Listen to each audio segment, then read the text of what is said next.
Kim, what's on your radar? Well, South Africa is being treated like the pariah of the world after we all woke up the day after Thanksgiving to the globe coming to a halt over the newly discovered COVID variant Omicron. Suddenly, the stock market was falling, countries were closing down their borders, and travel bans were being placed on southern African countries.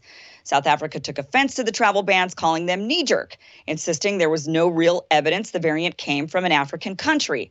Instead, they felt they were being punished for discovering it. On top of this, doctors treating Omicron patients in South Africa were saying the variant presents with such mild symptoms that the hype makes no sense at all.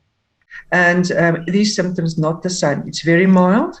And up until today, the patients that we've seen are mild patients, mild symptoms. And the ones that I have seen from the 18th up until now, all of them recovered. None has been admitted. No oxygen necessary so far, and also no indication of any oxygen. Okay, so in response to the new variant, people are once again blaming the unvaccinated and the undervaccinated. Fingers are being pointed at South Africa, a country with only about 25% fully vaccinated, and they're pointing at the entire continent of Africa as a whole, which is just over 10%, having had only one dose of the vaccine as being the cause for the variant. The idea is if the virus is allowed to spread unabated, variants will form. Okay. But what gives people the idea Africa is experiencing high levels of spread? People assume because Africa has extremely low vaccination rates that the virus must be running rampant on the continent. But look at this map. Africa has extremely low levels of spread. Even South Africa, which has more than most of the continent, is still seeing much lower rates than places like the United States, Europe, and Russia. And if you don't believe the case rates, look at the death rates. Africa, for whatever reason, simply hasn't been hit that hard with the virus. Maybe it's the weather, maybe it's background immunity, maybe they don't have enough global visitors, maybe they just haven't been hit hard yet. Whatever it is, it's clear they're not a hotspot for spread. That would obviously be Europe, Russia, and the United States by looking at the maps. Yet the narrative that's currently circulating is the reason we ended up with Omicron is because of poor vaccination rollout in Africa. Some are blaming the pharmaceutical companies for not releasing their patents, claiming big pharma greed is what has kept the world from gaining access to the valuable vaccines. But that's not entirely true. A lot of people in Africa just don't want the vaccine. In fact, 2 days before Omicron mayhem hit the news, Reuters reported that South Africa had asked Johnson & Johnson and Pfizer to stop sending in their vaccines because people were just not interested in taking them. They said there was too much hesitancy in the adult population and they had an overabundance of the shots and would offer the rest to 12 to 17-year-olds. 2 days later, a strange new variant was announced, labeled by the WHO as a variant of concern, and travel bans on southern Africa were enacted. Now, what's odd is health experts have admitted they know next to nothing about this new variant. They don't know yet if it's more contagious. They don't know if it causes the same or worse or even lesser symptoms than Delta. They don't even know how widespread it is. Yet they gave it a label, variant of concern, that they haven't even given to previous variants which have wreaked havoc in parts of the world. For example, the Lambda variant, which ravaged through Peru, causing Peru to have the highest rate of deaths in the world, a variant that swept through South America, a variant that is in the United States, and in fact, Florida's Jackson Memorial Hospital says accounted for 3% of their hospitalizations this summer, is still labeled as a variant of interest, one step lower than a variant of concern. Perhaps the collective freakout was over the fact travelers were appearing all over the world infected with the variant. People in the UK, Hong Kong, Israel, Netherlands, Australia, Germany, Denmark, Canada, and more were testing positive with Omicron. What's more is, we know that in order for people to travel internationally, they most likely need to have been vaccinated. Botswana announced the initial people infected with Omicron in their country were 4 fully vaccinated foreign diplomats. They had visited the African country and had left in early November. Germany requires travelers entering the country to be fully vaccinated. So does Israel, so does Hong Kong, so does Australia, so does Canada, so does much of the world. It's very difficult right now to travel internationally if you're not fully vaccinated, unless you're a young child. 2 flights that were midair from Johannesburg to Amsterdam when the news broke about the variant were forced to divert their passengers to health officials where they waited for hours to undergo testing. 600 passengers were tested, and it turned out 10% of the plane came back positive with COVID. 61 passengers in total. Of the 61 who tested positive, Only 13 had the new Omicron variant. The rest had Delta or possibly older variants, which makes us wonder how long this has been going on. Fully vaccinated people are not being regularly tested coming off a plane, so who knows? It was only an 11-hour flight. Health experts say it's not likely they caught the virus midair, then tested positive upon landing.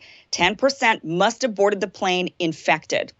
Now, unvaccinated travelers headed to the Netherlands must test negative within 48 hours of boarding. Fully vaccinated passengers can board without being tested. This should perhaps call into question the idea that vaccinated passengers do not need to undergo testing prior to boarding. In light of all of these details, I think it's fair for South Africa to question whether or not they are truly ground zero for this variant, or if perhaps travelers who thought they would be free from COVID brought it in with them. This to me just kind of reeks of another example of blame the unvaccinated.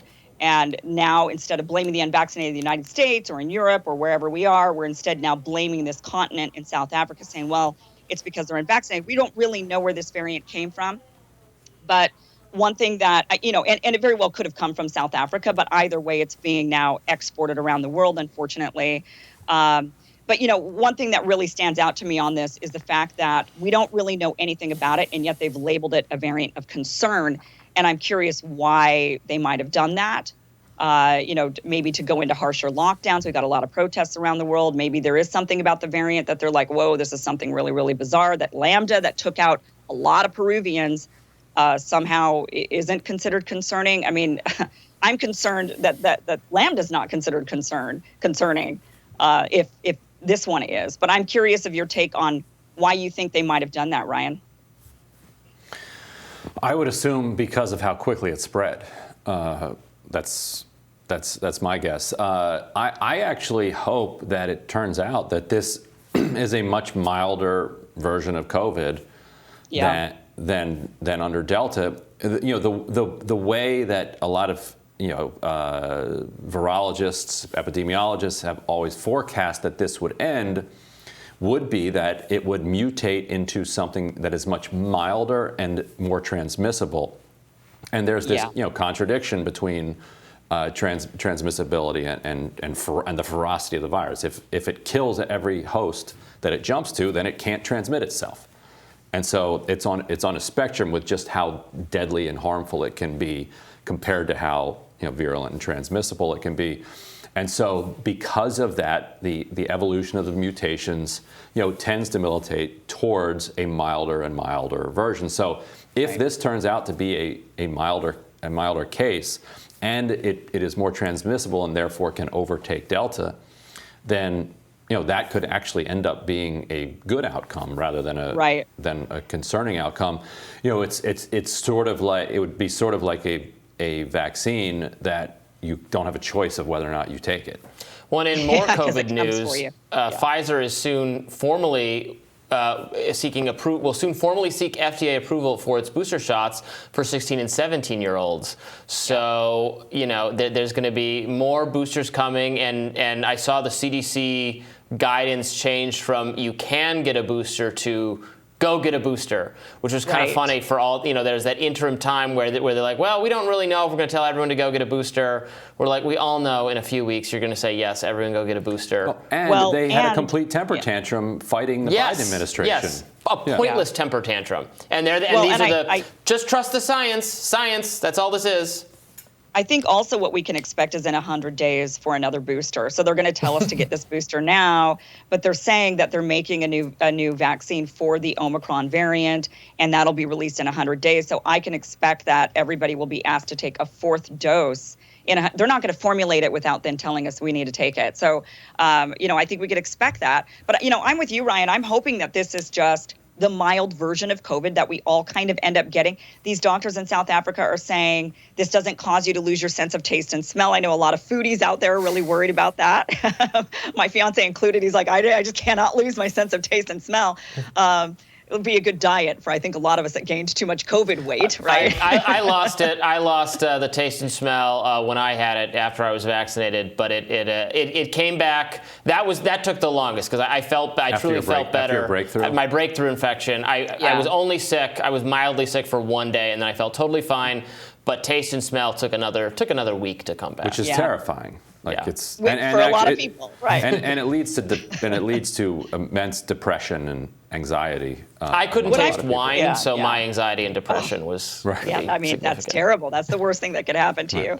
But yeah, I'm hoping that this is kind of like what happened with the flu and the Spanish flu, how it mutated, and now we have flu every year, and some years it's worse than others, and so perhaps COVID will kind of go in this direction, and that's what we're seeing with this Omicron. My worry now, though, is I'm just seeing so many people saying, okay, no, now what we need to do is we need masks, tests, vaccinate, and close lockdown. And it's okay, now we're... But Kim, now is not the time to ease up. Have you ever heard them say that before? All the time. And so it does kind of beg the question of if we now have to do everything, how sustainable is that long term? You cannot do that long term. Right. So it'll be for 3 weeks of the year. Every year we get a COVID is over celebration before they reimpose all the restrictions again. Yeah. Not a healthy way to live, I think, psychologically. We'll have more Rising after this. Please stay with us.